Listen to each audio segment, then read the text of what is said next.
Guy de Maupassant, conte fantastique, La main d'écorché. Il y a 8 mois environ, un de mes amis, Louis R., avait réuni un soir quelques camarades de collège. Nous buvions du punch et nous fumions en causant littérature, peinture, et en racontant, de temps à autre, quelques joyeusetés, ainsi que cela se pratique dans les réunions de jeunes gens. Tout à coup, la porte s'ouvre toute grande, et un de mes bons amis d'enfance entre comme un ouragan. « Devinez d'où je viens !» s'écrie-t-il aussitôt. « Je parie pour ma bille, » répond l'un. « Non, tu es trop gai. Tu viens d'emprunter de l'argent, d'enterrer ton oncle, ou de mettre ta montre chez ma tante, » répond un autre. « Tu viens de te griser, » riposte un troisième, « et comme tu as senti le punch chez Louis, tu es monté pour recommencer. »« Vous n'y êtes point, je viens de P, en Normandie, où j'ai été passé 8 jours, et d'où je rapporte un grand criminel de mes amis que je vous demande la permission de vous présenter. » À ces mots, il tira de sa poche une main d'écorché. Cette main était affreuse, noire, sèche, très longue et comme crispée. Les muscles d'une force extraordinaire étaient retenus à l'intérieur et à l'extérieur par une lanière de peau parcheminée. Les ongles jaunes, étroits, étaient restés au bout des doigts. Tout cela sentait le scélérat d'une lieue. « Figurez-vous, dit mon ami, qu'on vendait l'autre jour les défroques d'un vieux sorcier bien connu dans toute la contrée. Il allait au sabbat tous les samedis sur un manche à balai, pratiquait la magie blanche et noire, donnait aux vaches du lait bleu et leur faisait porter la queue comme celle du compagnon de Saint-Antoine.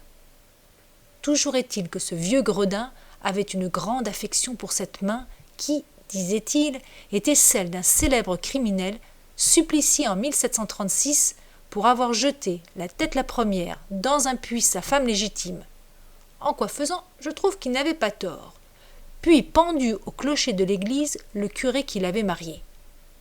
Après ce double exploit, il était allé courir le monde et dans sa carrière aussi courte que bien remplie, il avait détroussé 12 voyageurs, enfumé une vingtaine de moines dans un couvent et fait un sérail d'un monastère de religieuses.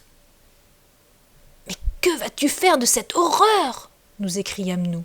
« Eh, parbleu, j'en ferai mon bouton de sonnette pour effrayer mes créanciers. »« Mon ami, dit Henry Smith, un grand Anglais très flegmatique, je crois que cette main est tout simplement de la viande indienne conservée par un procédé nouveau. Je te conseille d'en faire du bouillon. »« Ne raillez pas, messieurs, reprit avec le plus grand sang-froid un étudiant en médecine aux 3/4 gris. Et toi, Pierre, si j'ai un conseil à te donner, fais enterrer chrétiennement ce débris humain, de crainte que son propriétaire ne vienne te le redemander. Et puis, elle a peut-être pris de mauvaises habitudes, cette main, car tu sais le proverbe. Qui a tué, tuera. Et qui a bu, boira, reprit l'amphitryon. Là-dessus, il versa à l'étudiant un grand verre de punch, l'autre l'avala d'un seul trait et tomba ivre-mort sous la table. Cette sortie fut accueillie par des rires formidables, et Pierre, élevant son verre et saluant la main, « Je bois, dit-il, à la prochaine visite de ton maître. » Puis on parla d'autre chose et chacun rentra chez soi. Le lendemain, comme je passais devant sa porte, j'entrai chez lui. Il était environ 2 heures, je le trouvai lisant et fumant. « Eh bien, comment vas-tu » lui dis-je. « Très bien, » me répondit-il. « Et ta main ?»« Ma main, tu as dû la voir à ma sonnette, où je l'ai mise hier soir en rentrant. Mais à ce propos, figure-toi qu'un imbécile quelconque, sans doute pour me faire une mauvaise farce, est venu carillonner à ma porte vers minuit. J'ai demandé qui était là, mais comme personne ne me répondait, je me suis recouché et rendormi.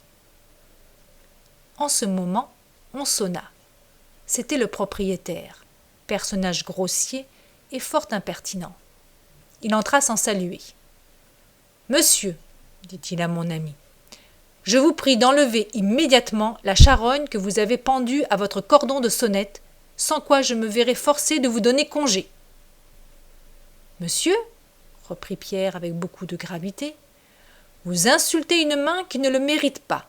Sachez qu'elle a appartenu à un homme fort bien élevé. Le propriétaire tourna les talons et sortit comme il était entré. Pierre le suivit, décrocha sa main et l'attacha à la sonnette pendue dans son alcôve. « Cela vaut mieux, dit-il. Cette main, comme le frère il faut mourir des trappistes, me donnera des pensées sérieuses tous les soirs en m'endormant. » Au bout d'une heure, je le quittai et je rentrai à mon domicile. Je dormis mal la nuit suivante. J'étais agité, nerveux. Plusieurs fois, je me réveillai en sursaut. À un moment même, je me figurais qu'un homme s'était introduit chez moi et je me levai pour regarder dans mes armoires et sous mon lit. Enfin, vers 6 heures du matin, comme je commençais à m'assoupir, un coup violent frappé à ma porte me fit sauter du lit. C'était le domestique de mon ami, à peine vêtu, pâle et tremblant. « Ah, monsieur !» s'écria-t-il en sanglotant. « Mon pauvre maître qu'on a assassiné !» Je m'habillai à la hâte et je courus chez Pierre. La maison était pleine de monde. On discutait, on s'agitait. C'était un mouvement incessant. Chacun pérorait, racontait et commentait l'événement de toutes les façons. Je parvins à grand-peine jusqu'à la chambre. La porte était gardée. Je me nommai, on me laissa entrer. 4 agents de la police étaient debout au milieu, un carnet à la main. Ils examinaient, se parlaient bas de temps en temps et écrivaient. 2 docteurs causaient près du lit sur lequel Pierre était étendu, sans connaissance. Il n'était pas mort, mais il avait un aspect effrayant. Ses yeux, démesurément ouverts, ses prunelles dilatées semblaient regarder fixement, avec une indicible épouvante, une chose horrible et inconnue. Ses doigts étaient crispés, son corps, à partir du menton, était recouvert d'un drap que je soulevai. Il portait au cou les marques de 5 doigts qui s'étaient profondément enfoncés dans la chair. Quelques gouttes de sang maculaient sa chemise. En ce moment, une chose me frappa. Je regardai par hasard la sonnette de son alcôve. La main d'écorché n'y était plus. Les médecins l'avaient sans doute enlevée pour ne point impressionner les personnes qui entreraient dans la chambre du blessé, car cette main était vraiment affreuse. Je ne m'informai point de ce qu'elle était devenue. Je coupe maintenant, dans un journal du lendemain, le récit du crime avec tous les détails que la police a pu se procurer. Voici ce qu'on y lisait. Un attentat horrible a été commis hier sur la personne d'un jeune homme, M. Pierre B., étudiant en droit, qui appartient à une des meilleures familles de Normandie. Ce jeune homme était rentré chez lui vers 10 heures du soir. Il renvoya son domestique, le sieur Bonvin, en lui disant qu'il était fatigué et qu'il allait se mettre au lit. Vers minuit, cet homme fut réveillé tout à coup par la sonnette de son maître qu'on agitait avec fureur. Il eut peur, alluma une lumière et attendit. La sonnette se tut environ 1 minute, puis reprit avec une telle force que le domestique, éperdu de terreur, se précipita hors de sa chambre et alla réveiller le concierge. Ce dernier courut avertir la police, et au bout d'un quart d'heure environ, ces derniers enfonçaient la porte. Un spectacle horrible s'offrit à leurs yeux. Les meubles étaient renversés, tout indiquait qu'une lutte terrible avait eu lieu entre la victime et le malfaiteur. Au milieu de la chambre, sur le dos, les membres raides et la face livide, les yeux effroyablement dilatés, le jeune Pierre B. gisait sans mouvement. Il portait au cou les empreintes profondes de 5 doigts. Le rapport du docteur Bourdeau, appelé immédiatement, dit que l'agresseur devait être doué d'une force prodigieuse et avoir une main extraordinairement maigre et nerveuse, car les doigts qui ont laissé dans le cou comme 5 trous de balle s'étaient presque rejoints à travers les chairs. Rien ne fait soupçonner le mobile du crime, ni quel peut en être l'auteur. On lisait le lendemain dans le même journal.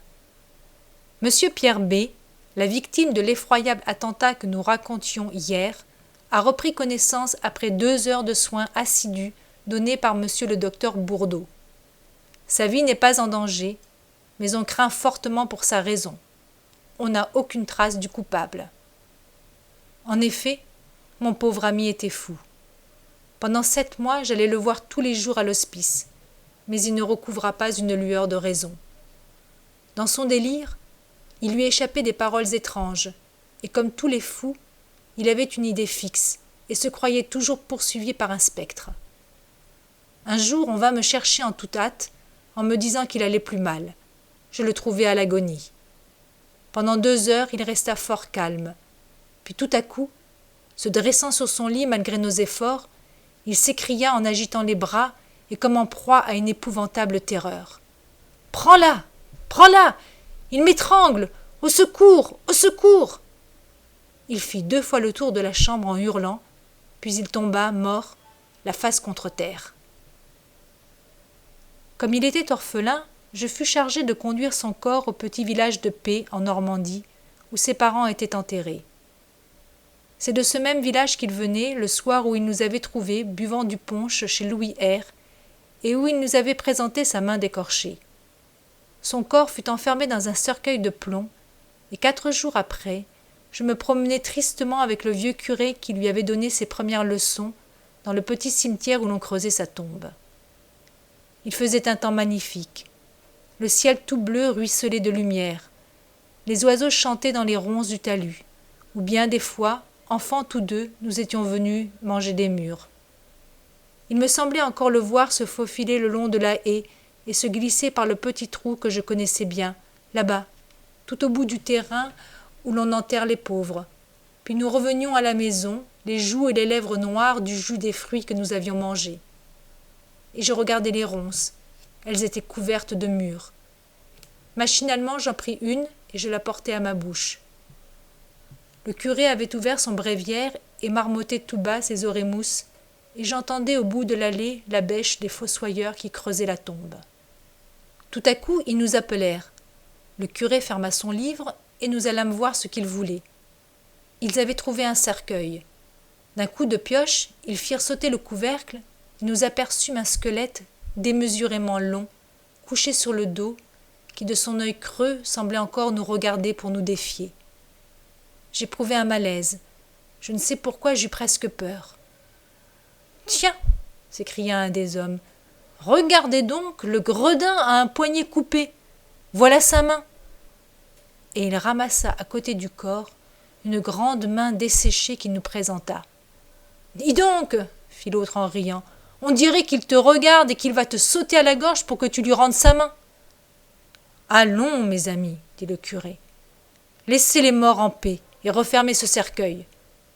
Nous creuserons autre part la tombe de ce pauvre monsieur Pierre. » Le lendemain, tout était fini, et je reprenais la route de Paris, après avoir laissé 50 francs au vieux curé pour dire des messes pour le repos de l'âme de celui dont nous avions ainsi troublé la sépulture.